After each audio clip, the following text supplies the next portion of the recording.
अगर इंडिया और पाकिस्तान की पार्टीशंस की बात करें, उसी टाइम पे अगर देखा जाएगा तो दोनों कंट्री के जो नेताएं थे, चाहे वो मोहम्मद अली जिन्ना हो या हमारे जवाहरलाल नेहरू जी हो, ये दोनों और इनके साथ लगे हुए जो लीडर थे, वो लोग देश को बचाने के, मतलब अपने अपने देश को, अपने अपने न्यायाधीश को बचाने के उम्मीद में टिके रहे थे। लेकिन जो मर रहे थे वो था नॉर्मल लोग, चाहे वो पाकिस्तानी आवाम हो, चाहे वो इंडियन आवाम हो।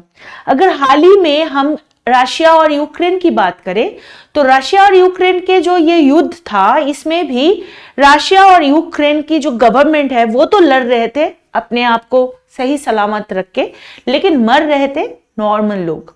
अगर हम फलस्तीन या इजराइल की बात करें, गाजा की बात करें, सेम चीज, लड़ते हैं गवर्नमेंट्स, लड़ते हैं पार्टी पॉलिटिकल पार्टीज, लेकिन मरते हैं साधारण लोग जो होते हैं वो। तो वही बात को दोहराया गया है अभी इसी वक्त। इलेक्शन में जीतने से हम आपके जो भी प्रॉब्लम चल रहा है, मतलब किसान आंदोलन जो उभर के आया है, उसके जो बेसिक कारण है जो कि है एमएसपी, इस पे हम कानून बनाएंगे। सिर्फ यही नहीं, आपके जो जो मांग है उसको हम पूरी करेंगे।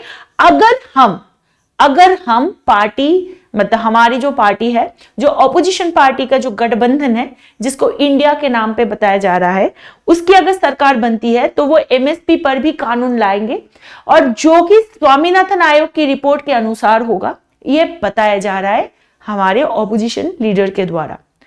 अब हम बात करेंगे कि ये जो सिचुएशन क्रिएट हुआ है, ये हाल ही में सबसे डेंजरस हो रहा है उन लोगों के लिए जिनके लिए, वो किसान भाइयों के लिए, वो फैमिलीज के लिए, जो लोग अपनी खेती बाड़ी बंद करके अभी इतने बड़े रेबल में या इतने बड़े रिवॉल्ट में उतरे हैं। तो डेफिनेट बात है, वो जो लोग आंदोलन में शामिल हुए हैं, वो लोग अपने जो खेती है या अपने जो काम है वो तो कर नहीं पा रहे हैं, वो अभी आंदोलन कर रहे हैं।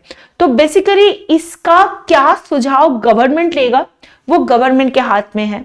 और अब तक का क्या डेवलपमेंट है, ये किसान आंदोलन का जो 2.0 बताया जा रहा है, जो जिसकी शुरुआत 2019 में हुआ था, जो 3 किसान के जो फार्मर बिल आया था, जिस बिल का तहत एक बहुत बड़ा प्रोटेस्ट इंडिया को देखने को मिला था, फिर जाके दूसरे आंदोलन शुरू हुआ है। उसका कारण क्या है उसको जैसे हम जानेंगे। एमएसपी जिसको लेकर ये सारी चीजें हैं, वो एमएसपी क्या है, उसका क्या प्रावधान है, एमएसपी कैसे सेट होता है, और एमएसपी से क्या क्या सेक्शन को कैटर किया जाता है, उसके बारे में हम बात करेंगे। और उसके साथ ये भी बात करेंगे कि ऑपोजिशन पार्टी अपने इलेक्शन की मैनिफेस्टो में क्या रखा है। देखो सिंपल बात है, पॉलिटिकल पार्टीज अपने मैनिफेस्टोज में वही चीज रखेंगे जो आवाम या जो जनता की आवाज है, जो वोकैल होते हैं लोग, उनको ही वो लोग कोट करके लोगों को बोलते हैं। लेकिन असल में गवर्नमेंट में जो जब भी कोई आता है, वहां पे एक लाइन है कि जो भी लंका जाते हैं वही रावण बन जाते हैं। मतलब जो भी रावण इसलिए बताया जा रहा है, मतलब एक बार आपको अगर आपके सिंहासन मिल गए तो क्या पता दुनिया वाले का क्या होगा। ये सोच आज की नहीं है, बहुत बहुत साल से ये चले आ रहे हैं। लेकिन हाँ, कुछ गवर्नमेंट काम करते हैं, कुछ गवर्नमेंट वैसे बातों की, मतलब इतने वादे पे वादे किए जाते हैं, लेकिन जब वादे निभाने की बात आते हैं तो लोग तब गाते हैं जो वादा किया तो निभाना पड़ेगा। लेकिन ये लोग कहते हैं कि promises are meant to be broken. ठीक है, इसके बारे में बात करने से पहले मैं आपको बता देती हूँ, हमारे ऑलरेडी कोर्स जो ये यूपीएससी का जो कोर्स लागू हो गया है 2025 का, वो आप 30% डिस्काउंट पे खरीद सकते हो। आप इस नंबर पे कॉल करके इस कोर्स के बारे में डिटेलिंग्स जान सकते हो। इसमें इतने सारी चीज आपको दिया जाएगा, और मलुका इसके जो मैगजीन है वो भी अवेलेबल हो गया है। और इसको आप घर बैठे भी मंगा सकते हो। उसके लिए आपको सिर्फ और सिर्फ इतना चार्जेस देना होगा, होम डिलीवरी चार्जेस, उसमें आपको हार्ड कॉपी मिलेगी। बहुत ही क्वालिटी मेंटेन करके इसको बनाया गया है। आपके प्रिपरेशंस के लिए ये वन स्टॉप सोल्यूशन होने वाला है, ये कंफर्म है। इस नंबर पे कॉल करो और इस कॉपी को अवेल कर लो। चलो आ जाते हैं आज के टॉपिक पे कि क्या है किसानों की ये मांगे। पहले बात करते हैं कि किसान आंदोलन जो 2.0 है, इसका कारण क्या है। बेसिकली किसान आंदोलन 2.0 जिसको बताया जाता है, उसका मुख्य कारण ये बताया जा रहा है कि एमएसपी। बेसिकली जब लास्ट टाइम किसान आंदोलन चल रहा था तो उस पे जो 3 चीजें बनाया गया था उसको वापस दिया गया था due to the farmer protest. लेकिन उनमें से एक जगह पे गवर्नमेंट चुप रहे, गवर्नमेंट ने कोई इतना कुछ किया नहीं, वो था एमएसपी। क्योंकि ये मांग किया गया है, किसानों का कहना यह है कि एमएसपी के ऊपर एक कानून बनाया जाए, जो कानून स्वामीनाथन आयोग की रिपोर्ट के अनुसार हो।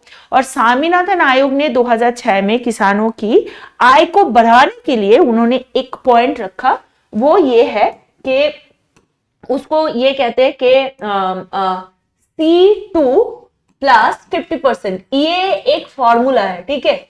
C2 प्लस 50%, ये फॉर्मूला में अगर C2 को बताया जाए, ये है total investment by the farmer. और ये कौन सा इन्वेस्टमेंट है, ये कैपिटल इन्वेस्टमेंट है। कैपिटल इन्वेस्टमेंट का मतलब क्या हुआ कि ये जो इन्वेस्टमेंट हमें दिख रहा है, ये एक प्रोडक्ट या एक कमोडिटी को बनाने के लिए या एक फसल उगाने के लिए जितने टोटल पैसे लगता है, वो प्लस उस पे अगर 50% का मतलब उसका जो 50% उसको लागू किया जाएगा, तो जितना होगा उतना उसमें ऐड किया जाए एमएसपी को। इसी पॉइंट पे एक कानून बनाया जाए, एमएसपी को लागू किया जाए। लेकिन अभी तक सरकार ने इस पर कोई कदम नहीं उठाया। दूसरा जो मांग है वो है कर्जे माफ कर जाए। जो भी कर्जा है, जितना भी डेट है किसानों का, उसको पूरा के पूरा माफ किया जाए और बताया जाए कि उनको हर साल सूखा, बाढ़, बीमारी, कीड़े ऐसे जैसे परेशानियों से लड़ना पड़ता है। किसानों का ये कहना है कि उनकी आय बहुत ही कम है और उनको बहुत ज्यादा इंटरेस्ट पर कर्जा लेना पड़ता है। तो किसानों ने कहा कि उनके परिवारों में बहुत से लोगों को आत्महत्या भी मतलब बहुत लोगों ने आत्महत्या कर ली है और उन्हें कोई सहारा नहीं मिला है। तो इसी वजह से उनके ऊपर जितने कर्जे हैं उसको 100% माफ किया जाए। और तीसरी मांग ये है कि WTO या वर्ल्ड ट्रेड ऑर्गेनाइजेशन, ठीक है, WTO वर्ल्ड ट्रेड ऑर्गेनाइजेशन, और उसके साथ जो फ्री मार्केट का जो मार्केट पॉलिसी है, फ्री मार्केट पॉलिसी के अंदर से इंडिया विड्रॉ कर ले। क्यों कर ले? क्योंकि अगर जो फ्री ट्रेड एग्रीमेंट है उससे बाहर निकल जाए तो देश की जो खेती है वो सुरक्षित रहेगी। क्योंकि किसानों का ये कहना होता है कि समझौते के कारण जो उनके जो विदेशी सामान है उनके साथ प्रतियोगिता करना बहुत ही ज्यादा मुश्किल होती है, क्योंकि वो सामान बहुत सस्ती होती है और बेहतर क्वालिटी की होती है। इससे इंडिया की जो प्रोडक्शन है कहीं ना कहीं पे पीछे आ जाता है और उन्हें नुकसान होता है। ये है किसानों के मांग, और इसी मांग को आगे रखने के लिए ये लोग हरियाणा, नोएडा, ये सारे जो एरिया है इस बॉर्डर एरिया से दिल्ली में प्रोटेस्ट करने के लिए घुस रहे हैं। और आपको पता भी है कि दिल्ली में 144 को लागू किया गया है और इनको भी प्रिवेंट करने के लिए बहुत सारे प्रयास किया जा रहा है। लेकिन बात बहुत ही डेंजरस लेवल पे बढ़ चुका है दोनों तरफ। मतलब अगर हम बात करें किसानों की तरफ से, वहां पे भी एग्रेसिवनेस इतना ज्यादा हाई हो गया है, वो आंखों के सामने पुलिस हो या कोई भी इंसान हो, ये बिना देखे उनको कुचल रहे हैं, ट्रक के नीचे वो आ रहे हैं। पुलिस की तरफ से भी टीयर गैस, ब्लॉकिंग करना, लाठीचार्ज सब कुछ चल रहा है। ये बहुत ही डेंजरस एक टाइम है। तो हम बात करेंगे अब ये एमएसपी के बारे में। जो बात उठी है, ये क्या होता है ये एमएसपी? बेसिकली एमएसपी वो दाम है जो सरकार किसानों को उनकी फसलों के लिए देते हैं ताकि उनकी जो आमदनी है वो सुरक्षित रहे। तो जब बाजार में फसलों की कीमत गिर जाती है तो सरकार किसानों की उनकी फसल एमएसपी पर खरीद लेती है और उन्हें नुकसान नहीं होने देता है। तो इससे किसानों के एक निश्चित आय मिलती है और उन्हें अपनी फसल बेचने की चिंता नहीं होती। अब दूसरी बात यह है कि एमएसपी से किसानों को डिस्ट्रेस सेल से बचाया जाता है, जो कि जब किसान अपनी फसल बहुत कम दाम पर बेचना पड़ता है तो उनको बहुत बड़ा लॉस होता है, लेकिन एमएसपी लगने के कारण उनका जो बेसिक जो खर्चा है वो चरा मतलब उनके पास मिल जाता है, तो उनके पास एक मिनिमम इनकम की गारंटी मिलता है जो कि उनकी जिंदगी में स्टेबिलिटी लाते हैं। और एमएसपी सिर्फ किसानों के लिए नहीं, वैसे एमएसपी से सरकार को भी बहुत फायदे होते हैं, क्योंकि सरकार एमएसपी के तहत खरीदा हुआ सामान किसानों से जो लेते हैं, वो जो पब्लिक डिस्ट्रीब्यूशन सिस्टम है जिसको राशनिंग सिस्टम कहते हैं या पीडीएस सिस्टम कहते हैं, इसमें वो क्या करते हैं, सरकार बहुत कम पैसे में गरीबों में सस्ती दाम में अनाज दे सकते हैं। तो एमएसपी से सरकार को भी फूड सिक्योरिटी मिलता है, जो कि देश की आर्थिक और राजनीतिक सुरक्षा के लिए भी जरूरी है। अब देखो एमएसपी की जरूरत आपको पता चल गया कि क्योंकि एमएसपी देश के लिए इसलिए जरूरी है क्योंकि देश की आबादी का जो 60% हिस्सा खेती से जुड़ा हुआ है और देश की जीडीपी का जो 15% हिस्सा खेती से जुड़ा है। एमएसपी से देश की खेती को बढ़ावा मिलेगी और देश की जो फूड प्रोडक्शन है वो भी बढ़ती है। एमएसपी देश के फूड सिक्योरिटी को बनाती है, देश की आर्थिक और राजनीतिक सुरक्षा के लिए जरूरी है। एमएसपी देश के गरीबों को भी फायदा कराता है क्योंकि सरकार उनको सस्ती दाम पे अनाज दे सकता है। तो ये एमएसपी जो है उसको कैसे तय किया जाता है, इसके वजह से आपके लिए मैंने ये इंडियन एक्सप्रेस का एक स्लाइड है, मैंने आपको ये दे रखा है। अब डेफिनेटली इसको हमारे टेलीग्राम चैनल से डाउनलोड कर लेना, लेकिन मैं आपको समझा देती हूँ कैसे ये काम करता है। एमएसपी को तय करने के लिए सरकार ने एक कमीशन बनाया था जिसका नाम है commission for agricultural cost and price, CACP। याद रहेगा ना नाम, इसका नाम क्या है, CP, ठीक है, CACP। इस कमीशन हर साल 24 फसलों के लिए एमएसपी तय करता है, not for all, for 24 crop है उसके ऊपर ये एमएसपी सेट करते हैं।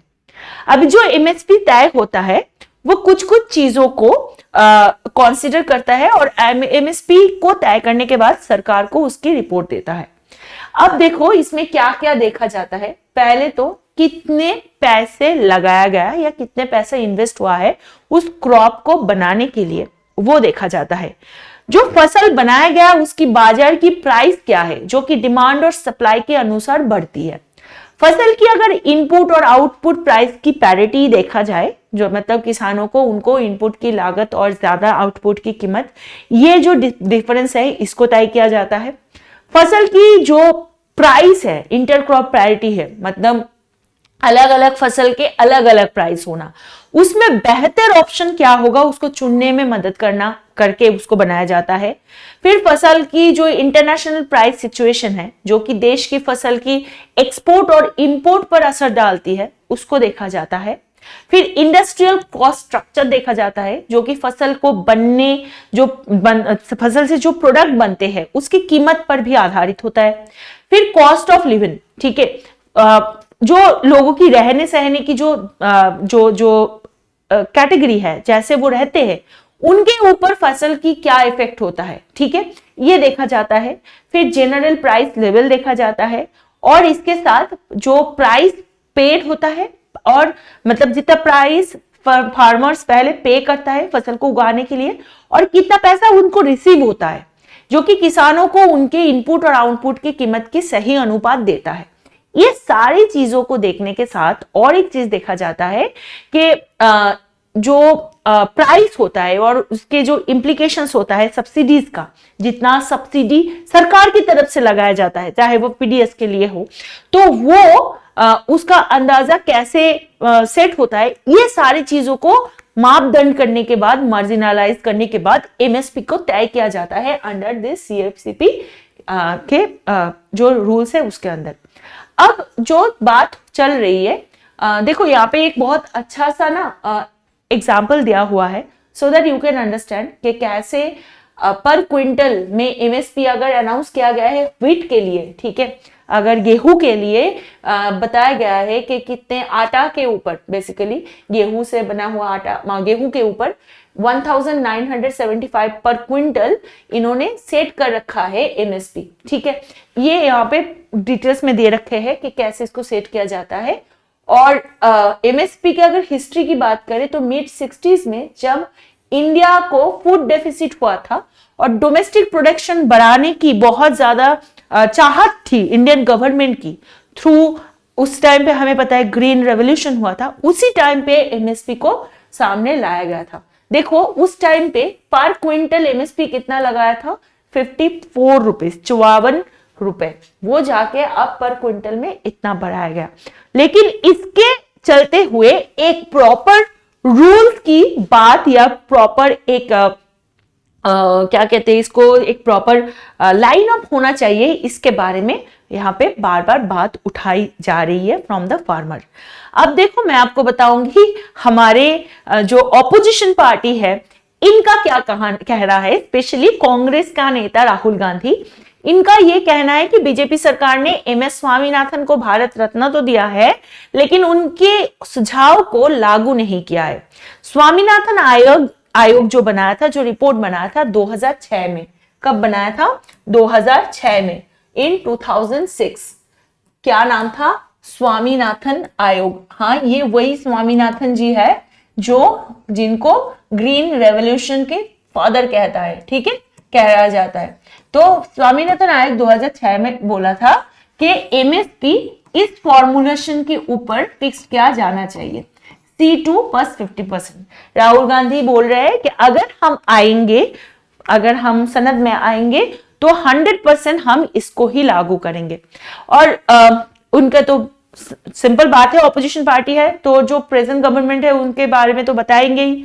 तो वो बोल रहे हैं कि मोदी सरकार तो ध्यान नहीं दिया और जो किसान विधायक भी लाए वो भी किसानों ने खिलाफ थे, और विधायक ने जो विधान लाए थे, जो आइन लाए थे किसान आंदोलन के द्वारा, उसको वापस ली गया। लेकिन एमएसपी की मांग अभी तक पूरी नहीं किया, जो मैंने आपको पहले ही बताया था।